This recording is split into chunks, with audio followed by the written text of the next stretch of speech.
All right, Carlos. Man, it's I appreciate you coming on and doing this. You got a big fight against Cleveland McLean. Like when I looked at this matchup, I thought this fight should be on the Contender Series. So they didn't put it on the Contender Series. They put it on Fury FC. So Fury FC basically, gets the fight, a good fight, a solid fight. What do you think about the matchup? I love the matchup, man. Uh, Cleveland's good. He has like ton of experience, and I agree. It definitely could have been on the Contender Series, but I like being main event too. So it doesn't matter to me which promotion I fight. Contender Series would have been nice for the money, but it is what it is. I know it's gonna come anyways. Oh, definitely, definitely. Yeah, yeah. When you look at your resume, man, it's been impressive the last I don't even know how many fights you've just been knocking off dudes and like you've had some solid like matchups, against like Eric Shelton and Nate Smith that have fell through, man. I feel like those fights would have kind of pushed you over the edge, right? Those are the names you want. I think it would have, man. That Eric Shelton one, I think I was like 2 weeks out, and I tore my groin. Uh, and then I was like, that one was more my fault because I didn't have a nutritionist at the time. And I was like coming down from 35. I knew I was a 25er, and because I walk at like 142, but I was always fighting at 135. So I just wasn't eating, and then I was Yeah. like coming to training super depleted, and then I got hurt, and then yeah, the Nate Smith one fell through. Also, I got hurt again. Um, I'm just trying to. I'm figuring out the pace for like 125 pounds because I'm usually naturally a little bit thicker. And when I start dieting down to a certain range, I usually start like my body doesn't agree with it. But yeah, I totally agree. Eric Shelton or Nate Smith, um, those ones would have propelled me to the UFC. But I think Cleveland will also propel me to the UFC. So, uh, it just doesn't matter who. I just gonna no matter what, just keep fighting these guys and keep finishing them. Yeah, on your current streak, man, you do have some really good wins. Which one do you feel like was the one that you grew from most? So my second fight with Mark Coates, he was 9-4, and I was 1-2, and I feel like after that fight, I knew that I was like I could be competitive in this, and then after I submitted Ricky Steele, and Ricky was a big dude. He was like fought in the Contender Series, won on there, didn't get a contract, and then fought on the Ultimate Fighter at 145, and then won on that, but then got injured.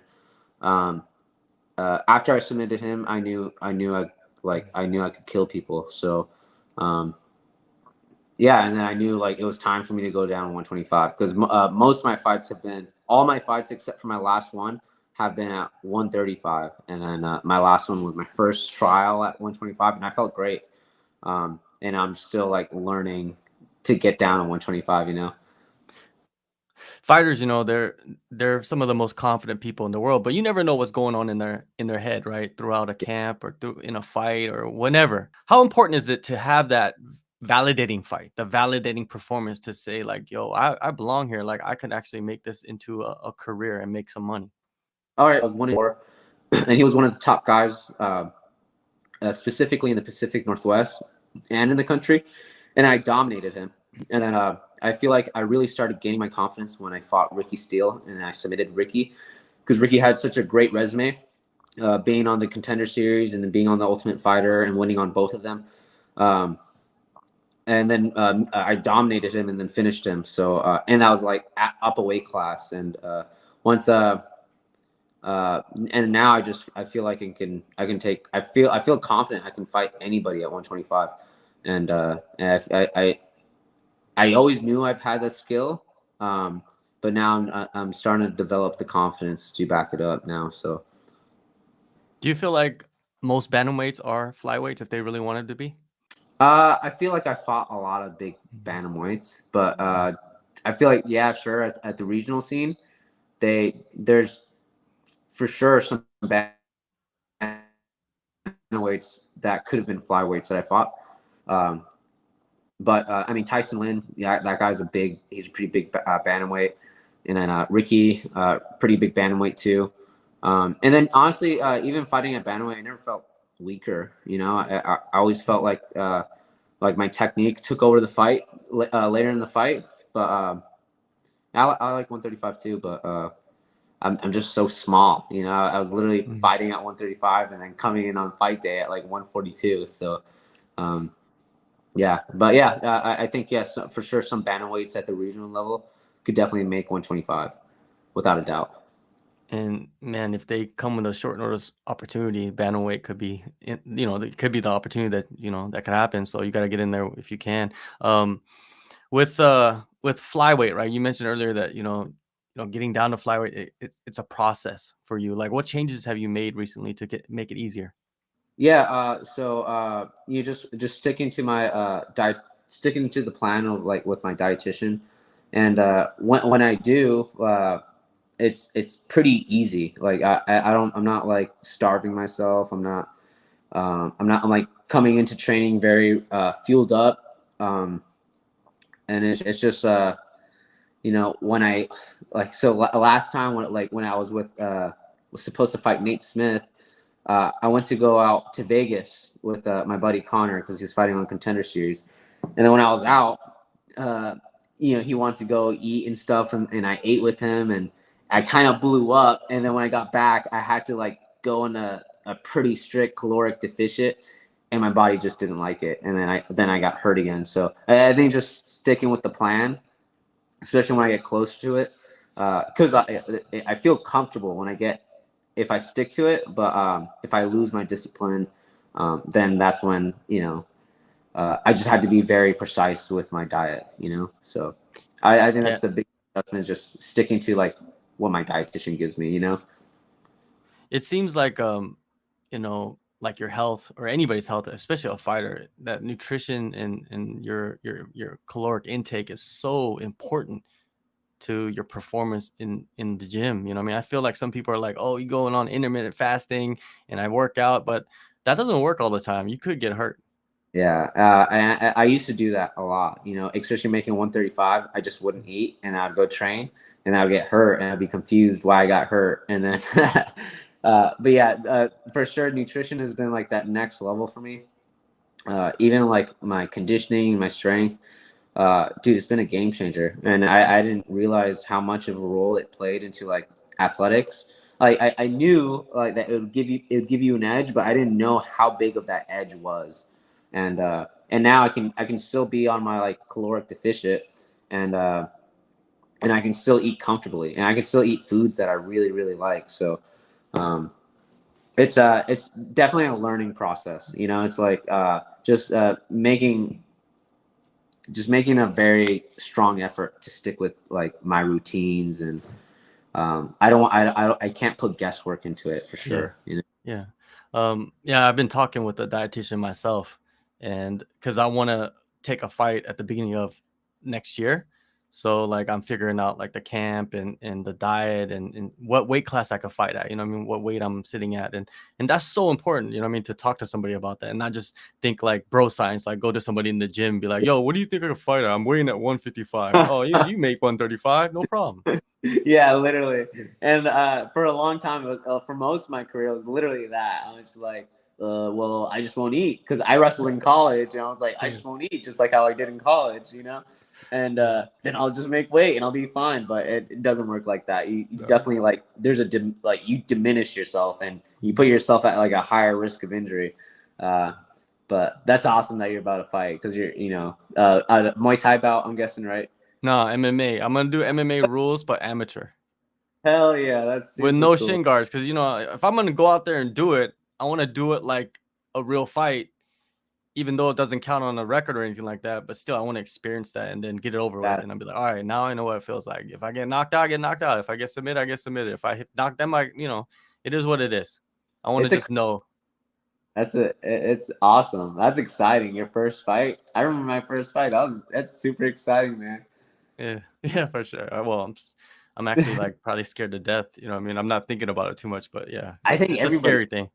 Bro, everybody is. No matter how many fights, like if people are like, "Oh yeah, I'm not scared," bullshit. Like I guarantee you, every single person that gets like some kind of like adrenaline/anxiety, like it's just normal. You just accept it after a while. But Yeah. yeah, Do you that's when did that become normal for you? Like when did it like because this is always interesting to me because you get into the mind of a fighter. Like when did that become normal? When did it become something that you could embrace? so I feel like after being in the military, Mhm. I'd get like I'd be so exhausted and like things that would like before that would like give me anxiety. I would just accept it, you know. Mhm. And after a while, I know it's a weird mindset, but when I fight, uh, I tell myself that like what I'm doing is insignificant, and like the results are also insignificant. And at the end of the day, like in the large scheme of things, um, nothing really matters. And it just, for some reason, that just calms me. It just makes me calmer. And then I also do like breathing techniques because like when I first started fighting, I would get these adrenaline dumps. Like I'll get like 20 of them in like an hour.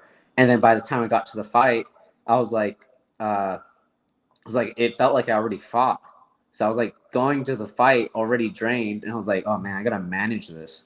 And so I started doing like a lot of breathing techniques before my fights, and a lot of times that's how I warm up. I just do like a lot of breathing techniques, and I keep my heart rate low. I don't get any adrenaline dumps, and then if I'm like about to go into the cage, I just tell myself nothing really matters, and for some reason it makes me calm. And when I'm calm, I feel like I can like process what's going on in front of me when I fight. Versus like if you're like, and I'm sure you felt this before, like when you spar someone brand new, you can Mhm. feel the tension, right? And then you can see the wind up, right? And then like versus when you go with someone very like technical and precise, it's almost like a flow, and you're like, oh, this feels comfortable, this feels nice, you know. And I feel like that calmness, it helps me fight. So like if I can manage my adrenaline dumps and come into the fight fresh, and then if I can, you know, just like if I don't put pressure onto the result,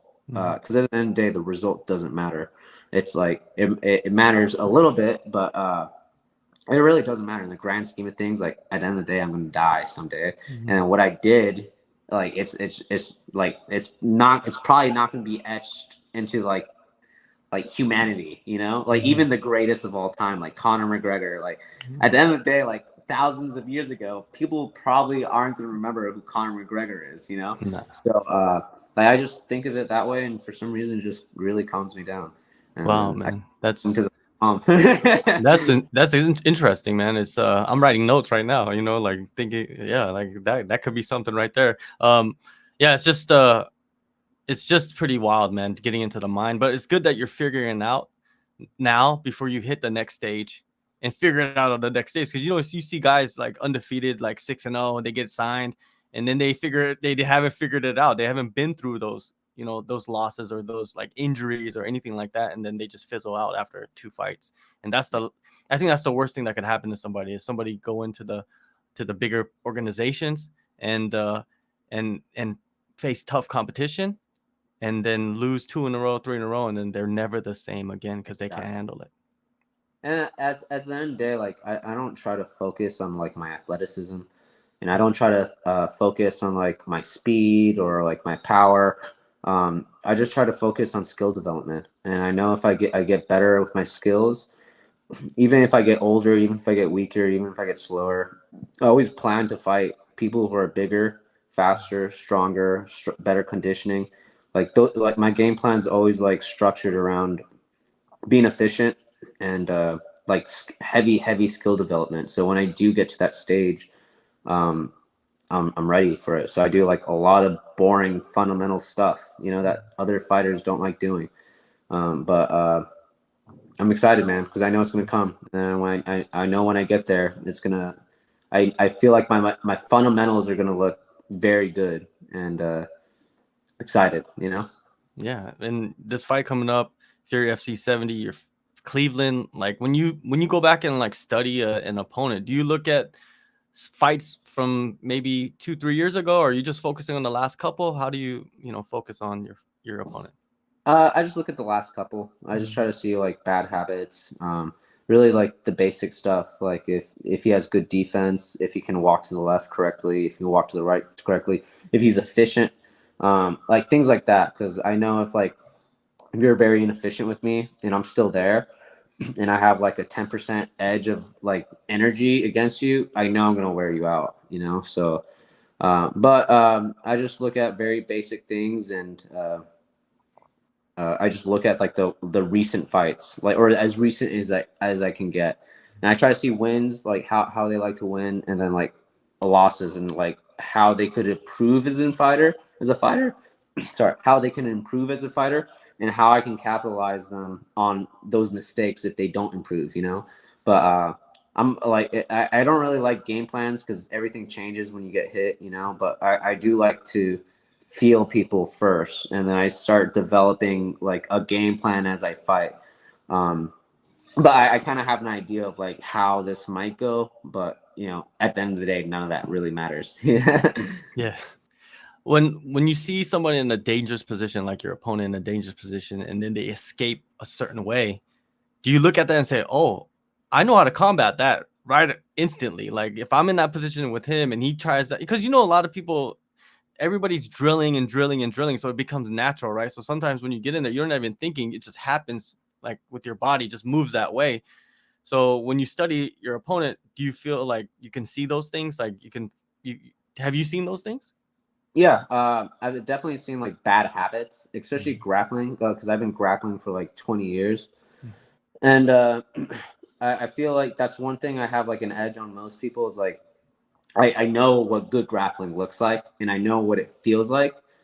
And it's like I like just from having so many years of practice, I understand position, and I understand like what escapes, how you should escape certain positions, and I also understand like systems on how to like escape, and then systems on how to keep people from escaping, if that makes sense. But yeah, I definitely see those things, and I know if like we grapple, it's gonna be like I think he's gonna be surprised with like, for one, I wrestled in college. I was nationally ranked in college. And then two, I competed in jiu-jitsu most of my life, and at a high level. So I know like if we grapple, it's not going to be fair to him. Um, I think it's just from years of drilling and drilling and drilling and drilling. But yeah, I see like a lot of bad habits that he does. Like most MMA fighters, they have like bad habits of like exploding out of things, but that's not efficient. You might be able to do it once or twice, but if I get you there a third time, you're gonna look very silly. But yeah, like I definitely look at those things, and I think like how I could like counter it, because there's never one solid technique that's like gonna work every single time. You have to have like a system of like oh, okay, if this happens, how should I react, right? And then your partners, you should expect your partner to react also, but yeah, I love watching fights, and because you can learn so much from fights. But yeah, that's kind of like what I've pieced together, like with NMAs in general, especially in the regional level, and even in the level of the UFC. When you see fighters, especially in grappling, it's like a lot of these guys are mostly athletes. They're like great athletes, and they kind of like you see like basic things like missing, especially grappling. But yeah, that's my 2 cents on that. So do you see that in this fight coming up? Do you see yourself getting the submission? I see me finishing him 100%. I could see him either submitting him, or I could see him getting absolutely exhausted and just not being able to even strike with me. So I really think I can outstrike Cleveland, and I definitely know I can submit him. So we'll just see how it goes, because again, like I could think all these things, but when we get into the fight, it's going to be a lot different. Well, you're gonna have 25 minutes, man. Fury FC Yeah, I 70 know. main event. It's gonna be a showcase fight for either of you guys, right? Pretty much. It's like who is gonna, rise to the crop or rise to the top. That's basically it, right? Yeah, and I love that 25-minute, because I feel like it's usually the more technical person that will win with the 25 minutes. Like it's all about pace, and like if you're just so explosive and you try to like do things so like like inefficiently, you're like it's gonna show. So I love like if I could have an unlimited time, like I love that. I wish I could have like unlimited time until someone gets finished, because I know I'd finish everybody. But yeah, again, like he could do something absolutely crazy and catch me, right? Catch me, but I'm gonna do my best not to put myself in bad positions like that. So, but yeah, super excited, man. Super excited.